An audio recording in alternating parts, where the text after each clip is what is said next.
Flowers are one of the gifts of nature. Their beautiful colored petals attract us as well as other organisms. But anytime have you ever thought, from where does these beautiful colors they get?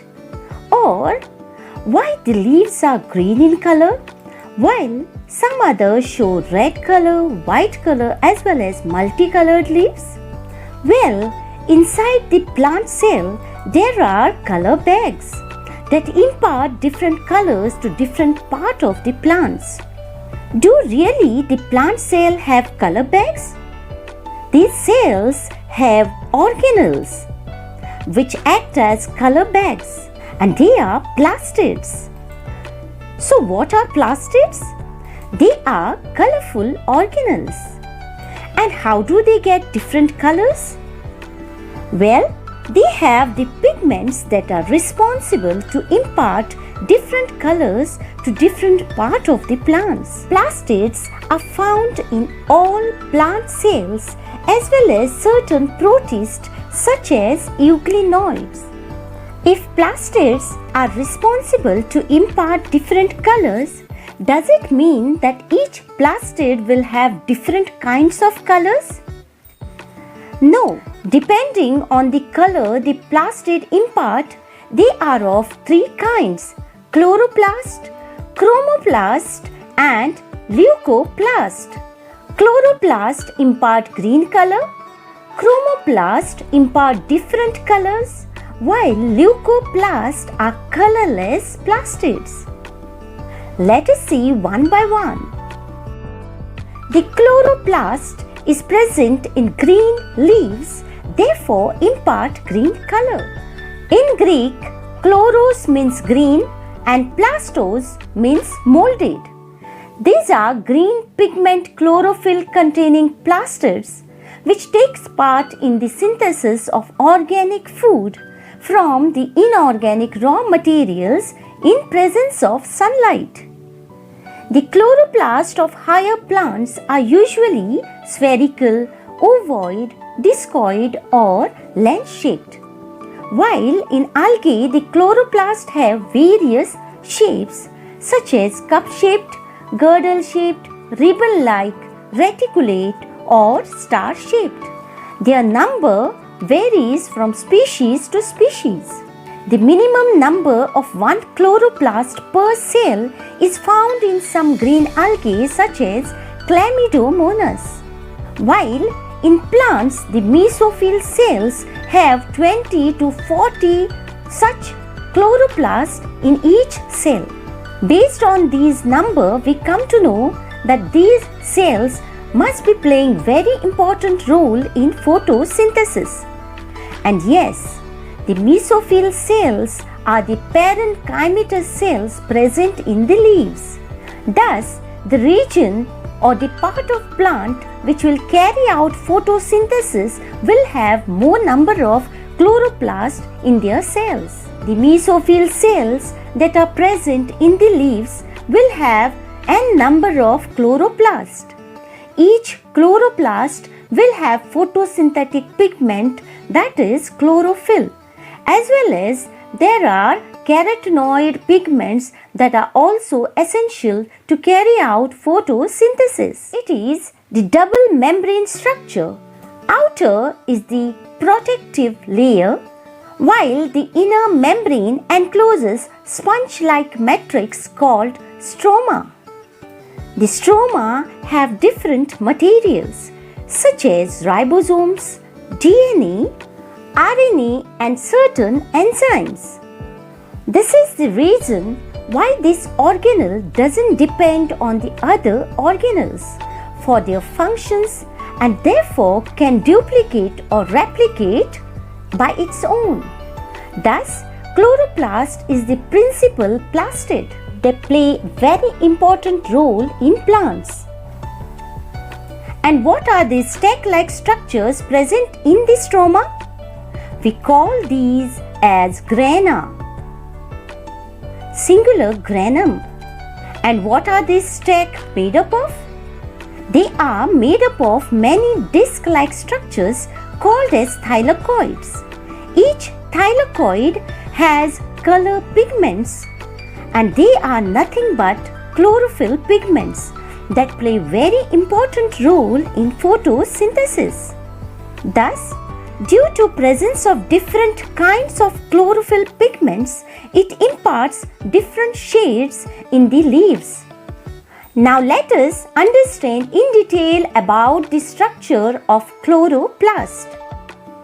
Chloroplast and the other plastids are easily observed under the microscope as they are large in size.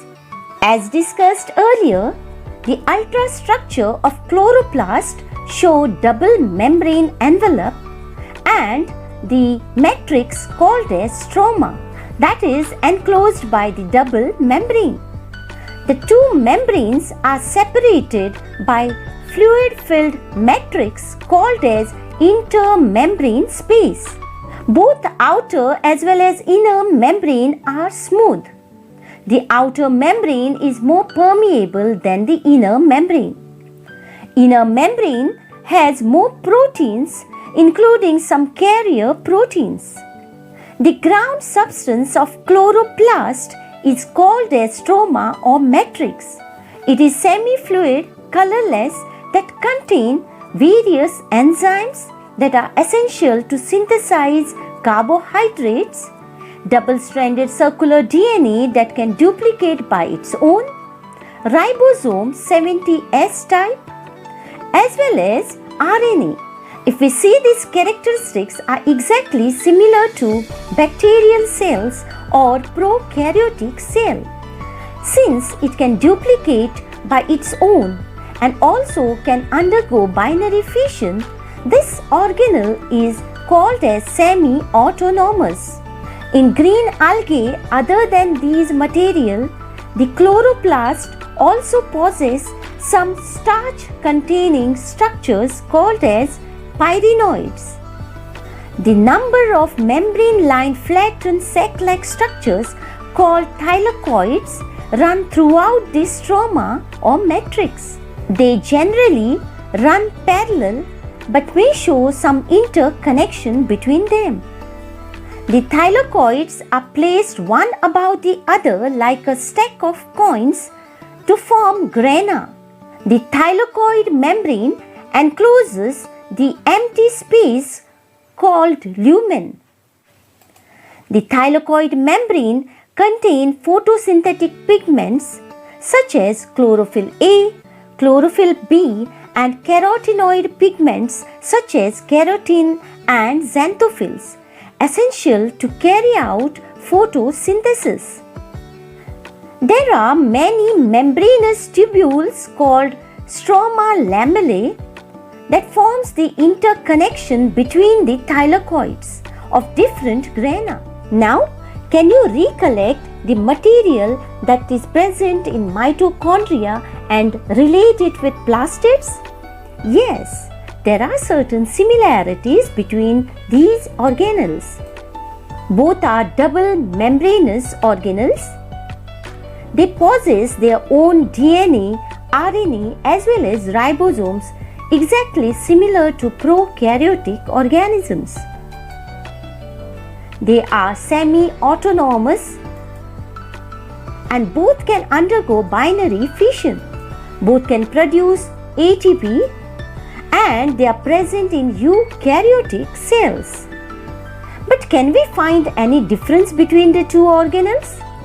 Yes, mitochondria are found in all type of cells of aerobic organism, both plants as well as animals, while the chloroplast is restricted to the green cells of the plants.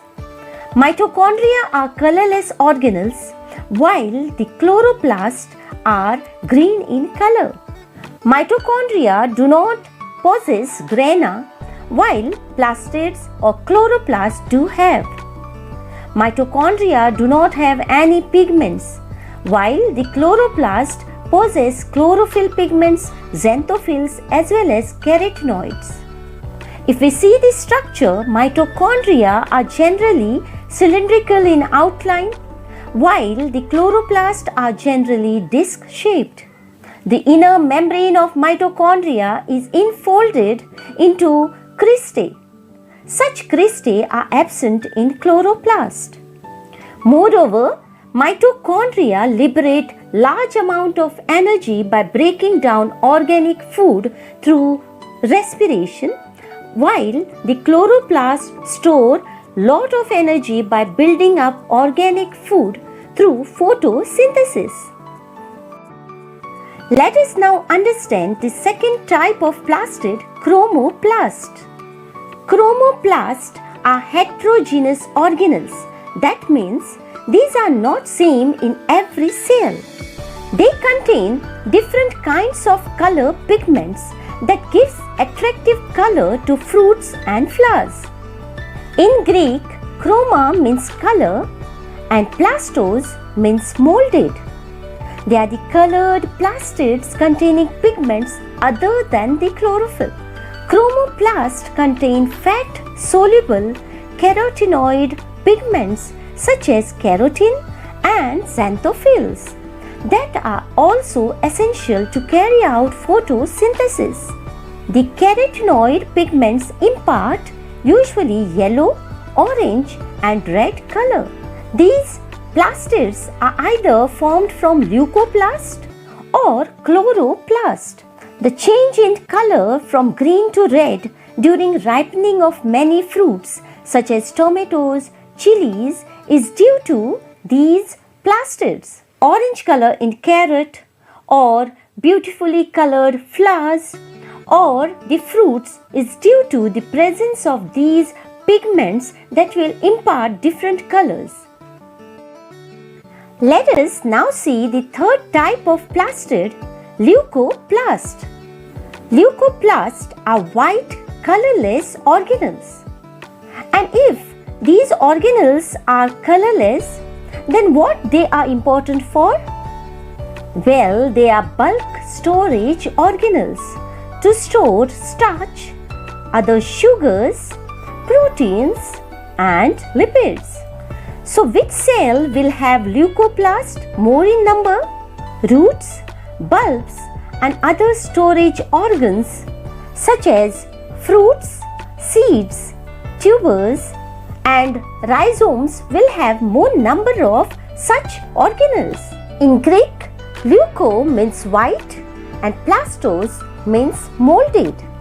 So these are colorless plastid, oval, spherical, rod-like or filamentous in shape.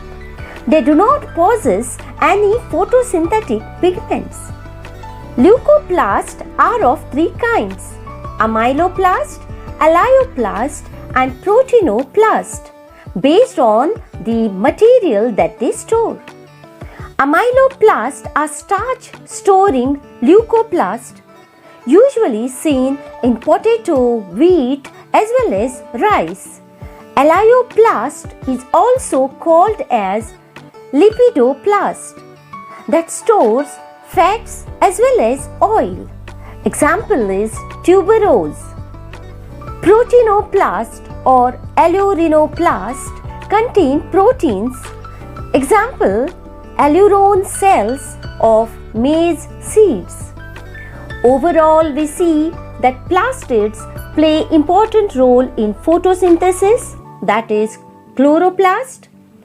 Some are essential for storing the food materials such as leukoplast, and the other plastid such as chromoplast impart different colors to different part of the plants.